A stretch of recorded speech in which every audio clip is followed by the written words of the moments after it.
vida dele. Então entenda isso nessa noite. Eu quero acreditar que o motivo de Deus não prosperar a casa de Abinadab é porque ele tratou a arca como se fosse um nada. A meu entendimento, quando a arca chegou lá, simplesmente ele abriu um espaço e colocou um lugar dizendo: coloca aí, quando você, Davi, tiver um tempo de vir buscar de volta, você vem. Desprezou, colocou no canto. Quantas pessoas fazem isso com a presença de Deus? Recebe o Espírito Santo de Deus, recebe o poder de Deus, tem o seu nome escrito no livro da vida, mas simplesmente não valoriza a presença. Anda como se não tivesse a presença, vive como se não tivesse a presença, age de maneira como se não tivesse a presença, e depois chega aqui, quer que Deus abençoe a sua casa, abençoe a sua família, abençoe o seu lar, abençoe o seu ministério. Não.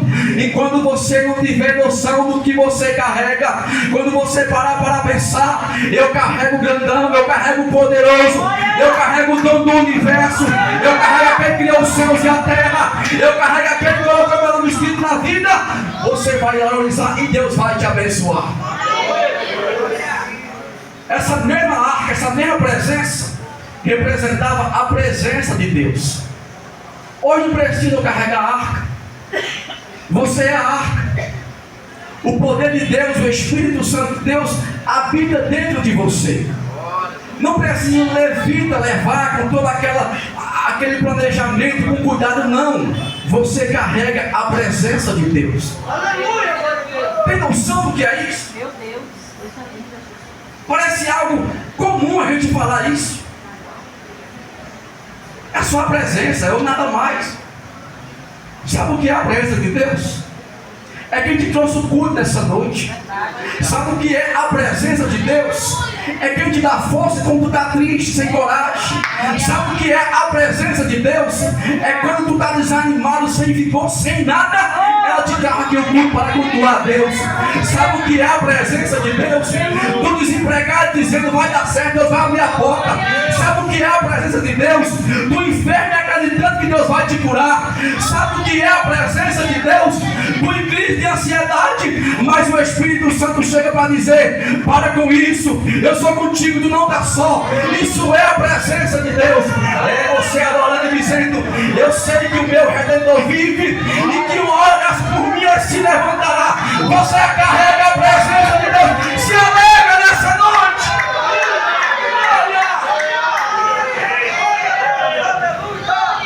Quantas pessoas não valorizam mais essa presença? Tem ela como algo comum no canto jogado. Entenda isso nessa noite. Dois homens, Ófines e Finéias, filho de Eli, sacerdote da casa de Deus. Eles tinham autoridade, eles cuidavam da presença, do altar, dos sacrifícios. Mas está escrito na palavra de Deus que eles debochavam da presença. Eles pisaram no sacrifício que era oferecido a Deus. Eles se deitavam com as mulheres, ali quando as mulheres serviam no templo.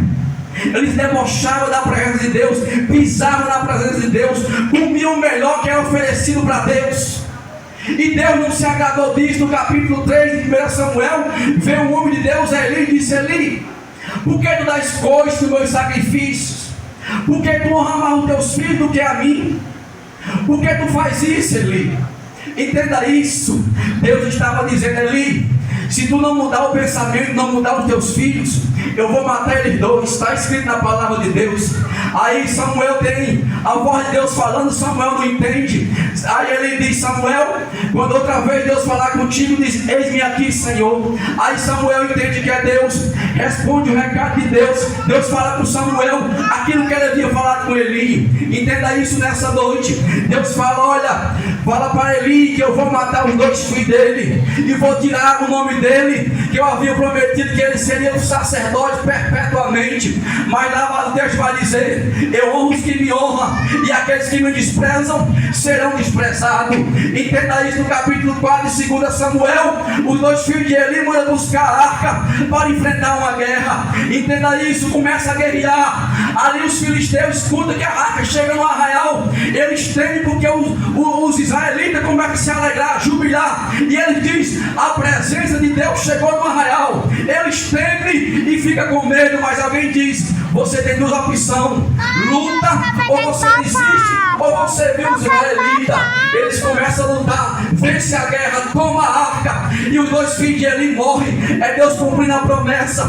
Quando os dois filhos de Eli morrem, um homem traz o recado, e ali Eli da cadeira, já velho, cai da cadeira, quebra o pescoço, morre também. A esposa de Finéias, já dando a luz, também morre, diz quando dá a luz, e capote, e esse que foi embora, a glória de Israel.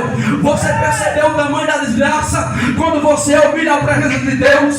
Você percebeu o tamanho da desgraça que vem sobre a tua família, sobre a tua casa, quando você pisa na presença de Deus? Eu não sei se você vive assim, no altar e no mundo, na igreja e no mundo, desonrando e honrando. Entenda isso. O motivo de você muitas vezes entrar aqui triste, sair triste, é porque você continua no pecado e achando que Deus não está vendo. Entenda isso. A presença de Deus, ela é santa e exige santidade. Foi muito ruim acontecer isso. A arca de Deus, a presença de Deus foi levada pelos inimigos. Entenda isso. Quando a presença chega no meio dos inimigos, ela traz desgraça para os inimigos, doença, morte, porque Deus, Ele é justiça e Ele também é amor. Observe quando Ele diz: eu honro os que me honram, e os que me desprezam serão desprezados. Tem noção do que é isso? Quando as pessoas desprezam a Deus, nega a Deus, rejeita a Deus, peca contra Deus, humilha a presença, pisa na presença, não aceita a presença, e quando precisa da presença, aí Deus vai dizer: você lembra quando você pisava em mim? Você lembra quando você humilhava a minha presença? É Deus falando para Ofni e Finéias quando eles precisaram da presença. É como se Deus quisesse dizer: quando você estava lá, traindo a mim com as mulheres que iam oferecer lá no templo, você não lembrou da minha presença. Quando você humilhava o meu templo, você não lembrava da minha presença. Quando você se prostituía dentro do templo, Ofni e Finéias, você não lembrava da minha presença. Agora, diante da guerra, diante da dificuldade, tu vai buscar a arca para quê? A arca é só madeira revestida de ouro. Eu é que sou Deus e que dou o poder. Se você não obedeceu a minha presença, não vai ser hoje que eu vou descer contigo nessa guerra. Entenda isso. Deus quer você nos momentos bons e nos momentos ruins. Deus quer que você louve nos momentos bons e também nos momentos ruins. Deus quer que você louve Ele verdadeiramente, espírito e verdade, todas as horas, para quando você precisar dEle, Ele está presente. Ele está presente. Você tem louvado a Ele, você tem cultuado a Ele, somente a Ele, você tem honrado a presença dEle, você tem feito a vontade dEle. Então fica tranquilo. Se você tem feito a vontade dEle, honrado a presença dEle, Ele é contigo nessa noite. Ele é contigo nessa noite. Lembra que Deus falou para Gideão: eu sou contigo, varão valoroso.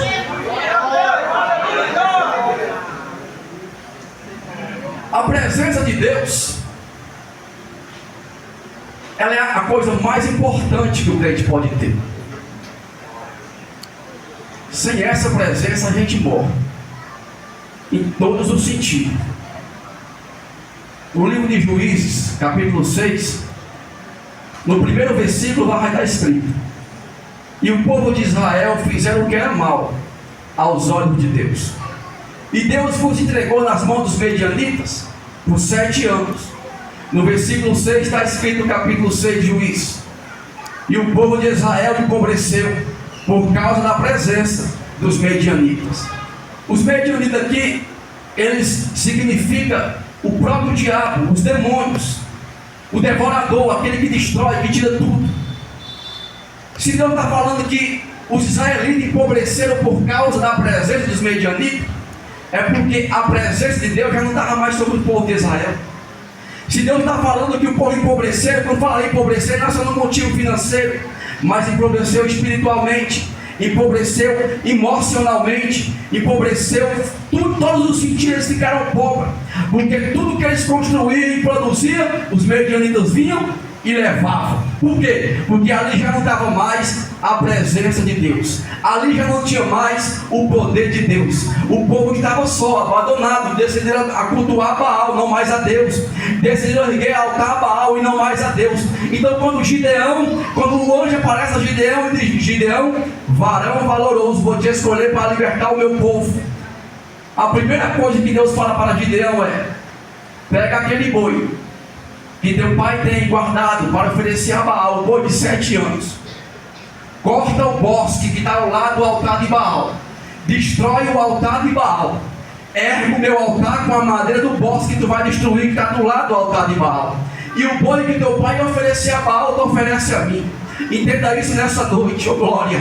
É Deus dizendo: quando você, Gideão, destruir o altar que tem roubado a minha presença e fizer o meu altar, eu vou voltar a me manifestar outra vez no meio do povo.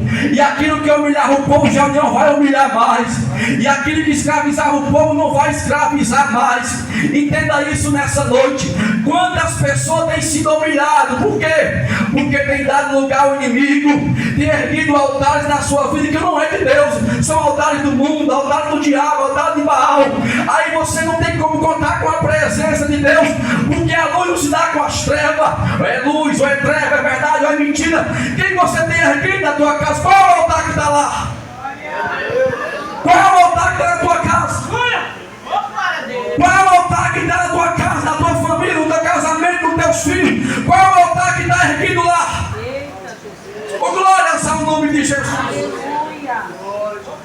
Se dá o altar de Baal, hoje é a noite de você quebrar ele. Hoje é a noite que Deus está falando: se você quebrar este altar que foi oferecido a Baal e erguer o meu altar, eu vou me manifestar com grande glória e grande poder, e não há adversário nenhum que possa operar, porque operando Deus, quem impedirá? Quem impedirá? Ninguém pode impedir o agir de Deus. Observe quando Deus vem, quando a presença vem, que Gideão ergue o altar de Deus. Até o pai de Gideão, que era idólatra, que cultuava Baal, que oferecia culto a Baal, que oferecia sacrifício a Baal, ele agora já fica mais temeroso a Deus. Quando os homens chegam de manhã e dizem: quem fez isso? Quem destruiu o altar de Baal? Foi o filho de Joás, o Gideão. Vão todo mundo lá querer matar Gideão, e o pai de Gideão diz: deixa que Baal contenda com ele. Se ele é Deus, por que ele deixou destruir o seu altar? Já estava sendo quebrantado, já estava entendendo que Deus era poderoso, já estava entendendo que Deus era o maior, já reconhecia que Deus já era maior do que Baal. Entenda isso: o Espírito Santo que convence o homem do pecado e juízo vai entrar na tua casa dizendo: eu vou quebrar os altares lá que não está me agradando, eu vou destruir aquilo que está tirando a minha presença da tua vida. Quantos têm perdido a presença de Deus? Por isso que você vê a igreja vazia, não é outro motivo, é porque está sem presença. Sem presença não tem vontade de vir um culto, sem presença não adora, sem presença não lê a palavra, sem presença deixa de servir a Deus. É vazio. Mas eu quero louvar o Espírito Santo, é o nome de Deus, porque você está aqui ainda. Isso quer dizer que você tem a presença do Espírito Santo. Valoriza a presença, honra a presença, glorifica a presença, exalta a presença, adora a presença. Seja feliz na presença. Nessa noite, no nome de Jesus de Nazaré, a presença do Espírito Santo entrará na tua